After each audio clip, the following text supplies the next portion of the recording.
Sabe o que tá na moda de novo? O diabo tá na moda de novo. Quer dizer, nem sempre a culpa é do coisa ruim, mas o fato é que os filmes de terror religiosos nunca ficaram datados e a safra atual aí tá vindo forte, viu? A primeira profecia foi bem elogiado, Entrevista com o Diabo ainda vem aí e a Sydney Sweeney está estrelando Imaculada agora nos cinemas. A gente vai aproveitar aí, rezar um Pai Nosso, 2 Ave Maria e eu vou indicar aqui pra vocês 10 filmes de terror religiosos pra ver no stream.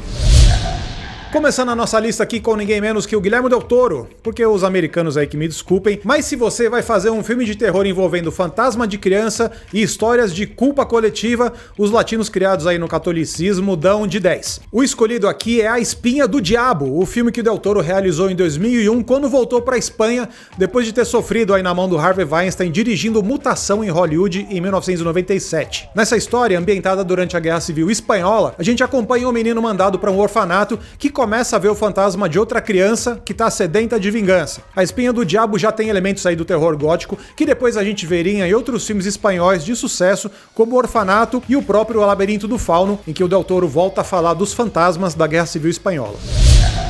Se a gente precisa ter nessa lista aqui um filme de freira demoníaca, então eu acho que uma aposta certa é A Freira 2. Esse derivado de Invocação do Mal tá entrando aqui nas nossas recomendações, principalmente porque é muito melhor que A Freira. Então se você não gostou do primeiro filme e torceu o nariz pra sequência, pode confiar aí que as coisas melhoraram muito mesmo. A decisão mais acertada foi colocar na direção Michael Chaves, que já tinha feito Invocação do Mal 3, e mais uma vez ele entrega tudo aí no visual gótico e na ambientação bem estilizada. A trama se passa em um convento e um colégio interno na Europa e já tá todo mundo meio careca de saber aí quais são as situações de susto possíveis nesses palacetes antigos. Mesmo assim, A Freira 2 consegue ter cara de novidade, especialmente quando chega na cena da adega de vinho, que é outro grande tesouro aí da Igreja Católica.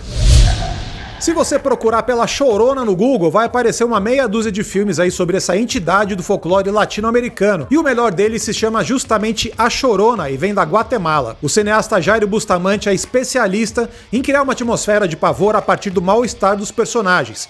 E esse é o ingrediente central na receita desse filme de 2019. Na trama a gente acompanha a rotina da casa de um general que está sendo julgado pelo extermínio de uma etnia indígena durante a ditadura. E nem toda a reza do mundo aí vai fazer essa família se livrar dos seus pecados.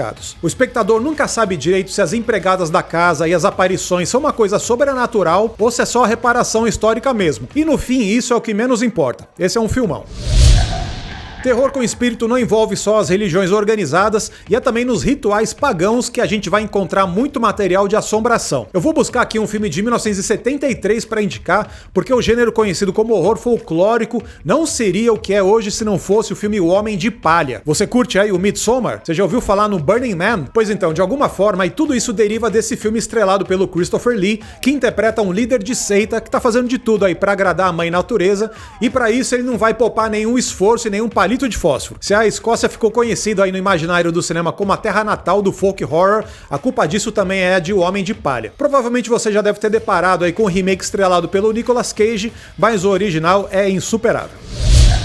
Um dos filmes de terror mais esperados desse ano aqui se chama Long Legs, é o novo longa do Oz Perkins, que já deixou aí de ser conhecido apenas por ser o filho do Anthony Perkins e já tem uma carreira estabelecida como roteirista e diretor. Pois para vocês se preparando aí pro Long Legs, eu vou indicar aqui o primeiro longa do Oz Perkins, A Enviada do Mal, de 2015, que trata as histórias de exorcismo de um ângulo novo e muito sinistro. Inclusive já até me deixou arrepiado aqui, só de lembrar. Antes de virar uma sangueira, esse filme vai estabelecendo as coisas com muita calma e é essencialmente aí uma versão daquele Os Rejeitados, só que em vez de ser uma história fofa de Natal, é uma história bizarra e sinistra de Natal. Aí Sally Draper, a Kiernan Shipka, brilha muito na construção desse suspense e A Enviada do Mal, no fundo, é um filme muito seguro e muito eficiente, só ancorado aí nos semblantes das personagens. Esse vale muito. E vamos de documentário aqui também, por que não? O filme sueco Haxan também é conhecido como A Feitiçaria Através dos Tempos, que é a tradução literal em português do título que esse documentário ganhou quando saiu lá nos Estados Unidos em 1968. Bom, esse nome aí já explica tudo, né? O trabalho do diretor Benjamin Christensen, que levou um ano para ser produzido, tem o propósito de compilar e esclarecer as origens das superstições em torno da bruxaria desde a Idade Média até o início do século XX. O filme foi realizado 100 anos atrás, obviamente aí muita coisa já ficou datada, em relação a esse olhar contemporâneo que a gente tem sobre o papel reservado à mulher nessas narrativas aí de ocultismo. De qualquer forma, é bem espantosa aí essa dramatização muito cuidadosa de cenas que eles fazem aí, com base na realidade da Europa medieval e também nos guias que a Inquisição utilizava naquela época. Saindo um pouco do eixo do Atlântico aqui, a gente vai agora até a região de Isan, na Tailândia, onde se passa o filme A Medium, de 2021. Essa história de uma família de mulheres mediúnicas exige um pouco de paciência aí, porque o começo é meio devagar e o estilo emulando o documentário, ele não se justifica e só serve pra deixar tudo meio didático demais no começo. Mas aí quando a história de possessão engrena de verdade, fica mais ágil, aí tem de tudo. Tem açougue clandestino, tem espírito barraqueiro, tem caso de família, tem treta no poupa-tempo, tem até rinha de oferenda. O negócio vai só escalonando. O filme pega um caminho meio misógino, mas A Medium vale muito pela curiosidade, porque tem um sincretismo específico rolando aí na Tailândia entre a presença do catolicismo e a tradição do xamanismo. E aí isso rende um caldo cultural que acaba sendo um diferencial para esse filme. Um longa-metragem que pouca gente comenta, eu acho subestimado, é o Terror Eli, de 2019, ou então, se você preferir, Eli.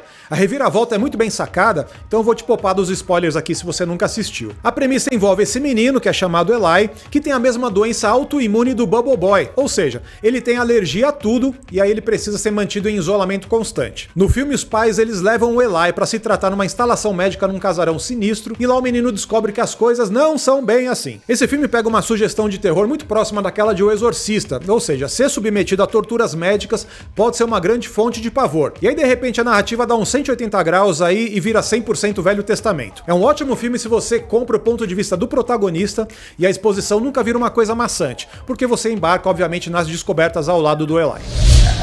Agora, se você precisa de um true crime ou então de eventos reais para se envolver numa história, talvez o terror Possessão, de 2012, seja uma dica aí pra você. O Jeffrey Dean Morgan e a Kyra Sedgwick que interpretam um casal recém-divorciado que precisa lidar com a possessão do título porque a filha adolescente deles tá se comportando aí de um jeito bem bizarro. A trama do filme se inspira em uma reportagem do jornal Los Angeles Times de 2004 sobre um armário de vinho que foi levado para os Estados Unidos por um sobrevivente do Holocausto. Esse móvel supostamente estava amaldiçoado com um Dybbuk, que no folclore judaico é um espírito humano esquartejado que vaga pela terra atrás de um novo hospedeiro. Só por esse lance do Dybbuk aí já vale dar uma chance para esse filme produzido pela Ghost House, que é a produtora do Sanheim, porque nesse caso a gente deixa um pouco de lado as noias da Igreja Católica e se aventura um pouco aí pelo judaísmo, que também tem lá sua galeria de criaturas estranhas.